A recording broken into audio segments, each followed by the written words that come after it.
Hey, Suzanne here with caregiverhaven.com, and we have a couple of really great questions that are sent in from our members that I want to discuss with you today. Both of these are dealing with the skin problems that seniors see, and they escalate so fast. And I saw them in the emergency room, I saw them in urgent care, and I'm really glad these questions were sent in because I often forget to tell you what you need to do and how to do it. And again, you always need to check with your doctor. So that's my medical disclaimer. This is for educational purposes only. Seek advice from your doctor first before you change any kind of treatment. Okay, let's get started. The first one is Suzanne. I found my dad standing in the bathroom at 2 a.m. with blood all over his pajamas. His heel had cracked so badly that it was bleeding everywhere, and he didn't even know how it happened. He has diabetes, and I'm terrified this is going to turn into something serious, which you should be concerned. Okay, he refuses to let me look at his feet because he says I'm making a big deal out of nothing. How do I get him to take this seriously before he ends up in the hospital, which he could? And honestly, how did a cracked heel turn into a crime scene overnight? Well, that's pretty right, I'll tell you that. Yeah, with blood all over his pajamas, probably all over the floor because he's got up and he's walking and everything like that. All right, okay, this is Maria. Maria, first of all, don't worry about it. Take a breath. You're not overreacting on this. What you described is actually a medical emergency waiting to happen, especially with your dad's diabetes. But here's what's going on that he doesn't really understand. With diabetes or high blood sugar, it damages the nerves in his feet, and that's called peripheral neuropathy. Okay, and your dad literally cannot feel that his heel is cracking, bleeding, and creating an entry point for bacteria. And that same nerve damage that keeps him from feeling pain also means he has no idea he's walking around with an open wound and that he's bleeding and that he might even be slipping on his blood now that the floor is wet and he could fall. All right, so all of this snowballs over and over again. All right. So why did this happen, and why did it happen overnight? It didn't actually happen overnight, okay? That crack has been developing for weeks, probably since you turned the heat on for winter, all right? And every day that dry air pulled more moisture out of his skin, and the heel got harder and drier and more brittle. And then finally, the pressure from walking or even just shifting in bed caused it to split open like it did. The diabetes makes this 10 times worse because his blood vessels are also damaged, and less blood flow means less oxygen and nutrients reaching the wound. And what would heal in typically a week for someone without diabetes, which I've seen, might even take a month for your dad if it heals at all with proper treatment. Proper treatment. This is why there's specialists out there for diabetes foot care. Podiatrists know this. All right, now, here's how to get him to take seriously what's going on and make him feel like you're not nagging. All right? Don't tell him it's a big deal. Show him instead. How do we do this? We never tell anybody it's a big deal. We show no worry about it. We just say, let's fix it. Let's go ahead and fix it. Okay. So tomorrow morning, you're going to call his doctor's office and say, my diabetic father has a bleeding heel wound that he can't feel. We need an appointment today or tomorrow. Use those exact words. When the nurse hears diabetes or diabetics or bleeding or can't feel, they'll understand the urgency. Then tell your dad the doctor's office called back and wants to see you about your feet. Notice you're not asking permission here, you're stating a fact. Most older men will comply with what doctor requests, even when they ignore their own daughters. I've seen this over and over again. In fact, I'll give you a trick. A lot of my patients knew, because I work with so many seniors and family caregivers, that they would write me a note ahead of time and give it to the nurse on the side, and it would tell me, and the nurse would always give it to me, and it would tell me exactly what was going on with their senior, their loved one.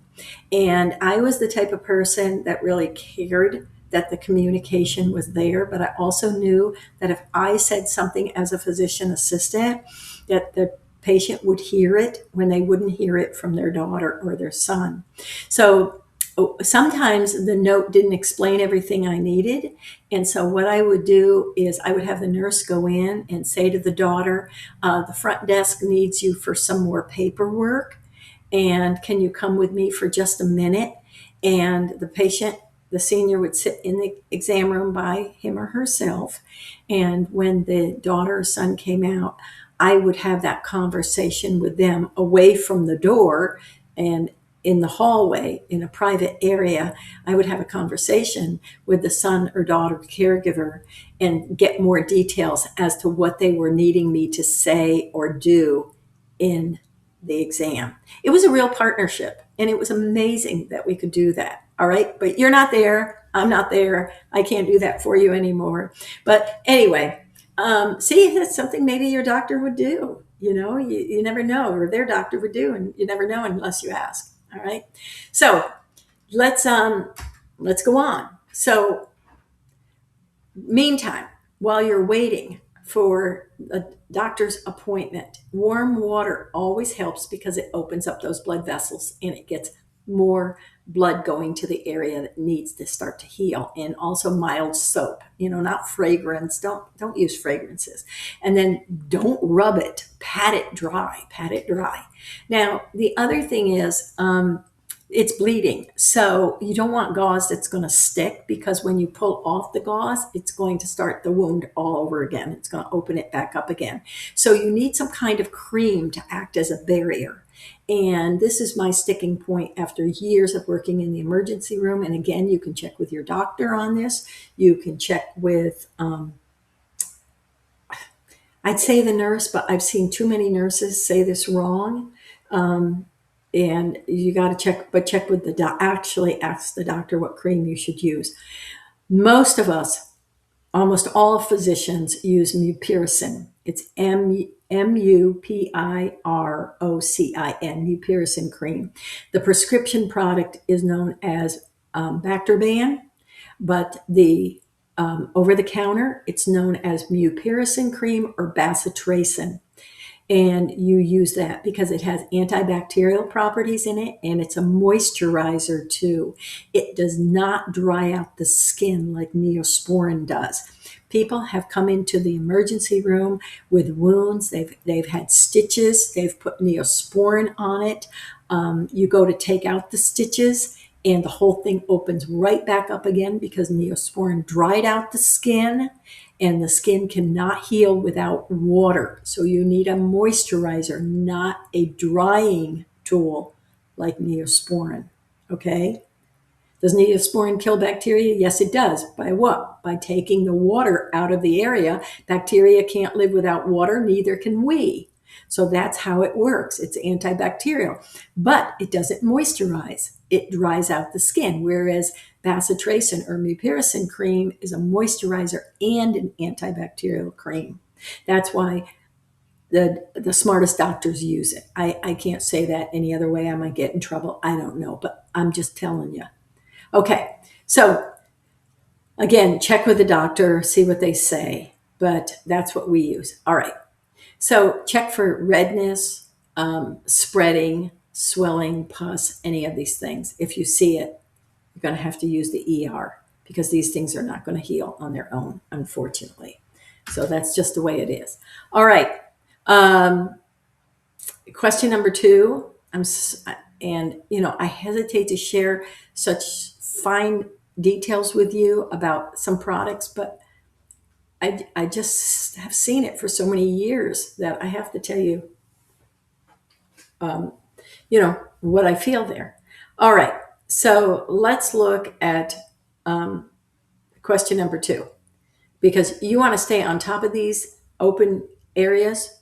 In fact, I once had my mom, she was scratching by her elbow, and I started screaming at her, stop, stop, stop. And she goes, what? She didn't even know. She had totally had a huge skin tear right there that I had to repair for her.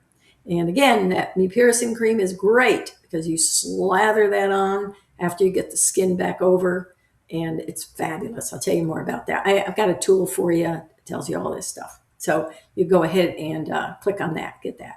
All right, here's question number 2. Robert in Oregon, what did you say?